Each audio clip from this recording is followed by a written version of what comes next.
उत्तर प्रदेश से जानकारी। सबसे अहम खबर, उत्तर प्रदेश विधान परिषद चुनाव के नामांकन का आज आखिरी दिन। ये बड़ा अपडेट आपको दे। देखिए, सपा ने 34 सीटों पर एमएलसी प्रत्याशी उतारे हैं। 34 सीटों पर नाम हुआ साफ और आज बाकी प्रत्याशियों के नामों का हो सकता है ऐलान, क्योंकि नामांकन का आखिरी दिन आज।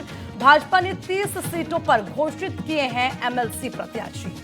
भाजपा और सपा गठबंधन के कई प्रत्याशियों के नाम घोषित होने अभी बाकी है और आज नामांकन का आखिरी दिन बताया जा रहा है और अभी कुछ प्रत्याशियों के नामों का ऐलान होना बाकी है। ये बड़ा अपडेट। समाजवादी पार्टी ने 34 सीटों पर एमएलसी प्रत्याशियों के नामों का ऐलान कर दिया है।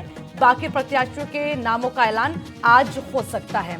भाजपा ने भी 30 सीटों पर एमएलसी प्रत्याशी घोषित कर दिए हैं।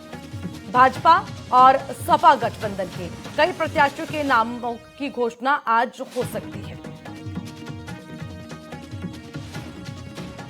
तो आज यूपी विधान परिषद चुनाव के नामांकन का आखिरी दिन और आज जिन सीटों पर प्रत्याशियों के नामों को लेकर चर्चा होती रही है, आज ऐलान किया जा सकता है। चाहे बीजेपी की हम बात करें, समाजवादी पार्टी की बात हो, और दोनों ही तरफ से आज कुछ नामों का ऐलान किया जा सकता है।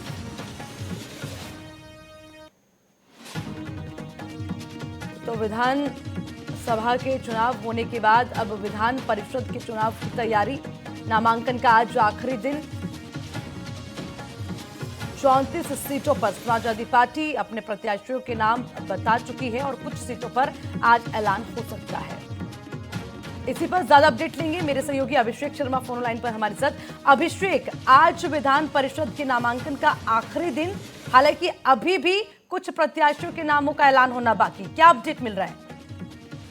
देखिए, अपडेट ये है कि चर्चाओं का बाजार बेहद गर्म है और लोग कह रहे हैं कि बीजेपी इन 6 सीटों पर निर्दलियों को समर्थन देने जा रही है। उसमें से एक प्रमुख सीट है जौनपुर की, जहां धनंजय सिंह के करीबी चुनाव लड़ रहे हैं। तो ऐसे में चर्चा है कि बीजेपी उम्मीदवार इसी वजह से नहीं घोषित कर रही क्योंकि वो निर्दलित प्रत्याशियों को वहां पर समर्थन देगी। लेकिन फिलहाल इसमें क्या सच्चाई है, या दोपहर तक स्थिति साफ हो जाएगी। दोपहर में भी भारतीय जनता पार्टी की लिस्ट आने की उम्मीद है। आज नामांकन का आखिरी दिन है, लोगों ने पर्चा खरीद लिया है, लेकिन 6 सीटें ऐसी हैं जहां पर अभी भी भारतीय जनता पार्टी ने पत्ते नहीं खोले हैं। एक तरफ चर्चाओं का बाजार गर्म है कि भारतीय जनता पार्टी निर्दलीय प्रत्याशियों को समर्थन देगी, वहीं दूसरी ओर भारतीय जनता पार्टी के द्वारा टिकट जारी करने की भी उम्मीदें तेज हो गई हैं। तो अभी थोड़ी ही देर में यह स्थिति स्पष्ट हो जाएगी, क्योंकि आज नामांकन का आखिरी दिन है और अगर भारतीय जनता पार्टी ने उम्मीदवार नहीं घोषित किए तो यह साफ तौर पर माना जा सकता है कि उन्होंने स्थानीय प्रत्याशियों को अपना समर्थन दे दिया है। लेकिन इसके लिए दोपहर 12 बजे तक का इंतजार करना होगा, क्योंकि आज नामांकन की आखिरी दिन है और आज दोपहर 12 बजे तक भारतीय जनता पार्टी के द्वारा लिस्ट सामने आने की उम्मीद है। अगर लिस्ट नहीं आती है तो फिर स्थानीय निर्दलीय प्रत्याशियों का भारतीय जनता पार्टी समर्थन करती है। एक और चीज समझने वाली, देखिए, अभी जो चुनाव हुए हैं उसके बाद अब एमएलसी के चुनाव होना, उसको लेकर अगर देखा जाए तो अभी क्या तस्वीर नजर आ रही है?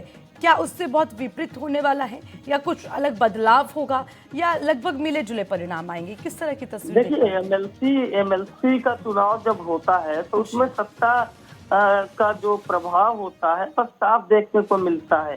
भारतीय जनता पार्टी का कैडर गांव-गांव तक है और ग्रामीण क्षेत्र से लेकर शहरी क्षेत्र तक जितने भी ग्राम प्रधान, क्षेत्र पंचायत सदस्य, जिला परिषद के जो लोग हैं, नगर पंचायत के लोग हैं, टाउन एरिया के लोग हैं, ये सभी वोटिंग करते हैं। यानी इसी वजह से इसे स्थानीय निकाय कहा जाता है। एक शिक्षक एमएलसी का चुनाव होता है, एक स्थानीय निकाय का चुनाव होता है और एक मनोनीत एमएलसी चुनाव में सदन में भेजे जाते हैं। तो ऐसे में स्थानीय निकाय के चुनाव में जो ग्राम प्रधान है, क्षेत्र पंचायत सदस्य हैं, इनकी भूमिका बढ़ जाती है और बीजेपी और समाजवादी पार्टी का संगठन गांव-गांव तक है। मुख्य लड़ाई इन्हीं बीच बताई जा रही है, लेकिन सत्ता होने का प्रभाव है और बीजेपी कहीं न कहीं लड़ाई में आगे दिख रही है। अच्छा, एक और बात कही जा रही है, ये माना जा रहा है कि जो बीजेपी है वो बड़े सोच समझ कर दांव चल रही है। जो दूसरी पार्टियों से जो है छोड़कर आए हैं उन लोगों को मौका मिल रहा है। ये भी माने एक स्ट्रेटेजी है कहीं ना कहीं अपने जो है कुनबे को और ज़्यादा बेहतर और स्ट्रॉन्ग बनाने की। अब देखिए, कुनबे को तो बीजेपी लगातार बढ़ा ही रही है। बीजेपी का प्रयास रहता है कि जो उपयोगी लोग हों वो कहीं भी किसी भी दल से आए। देखिए, भारतीय जनता पार्टी के समझ में अगर कुछ बेहतर रहता है किसी के संबंध में, तभी भारतीय जनता पार्टी उसे अपने पाले में लाती है। अगर भारतीय जनता पार्टी जानती है कि इस नेता के शामिल होने से मेरा बड़ा फायदा होने वाला है, तो भारतीय जनता पार्टी उस नेता को तुरंत टेक ओवर करती है। तो भारतीय जनता पार्टी जिसको चुनाव लड़ाती है, कहीं ना कहीं उसके अंदर खूबी होती है और उसी खूबी, उसी राजनीतिक पकड़ का इस्तेमाल भारतीय जनता पार्टी बखूबी करती है। ठीक है, आप नजर बनाए रखिएगा, अपडेट लेंगे। शुक्रिया तमाम जानकारी के लिए।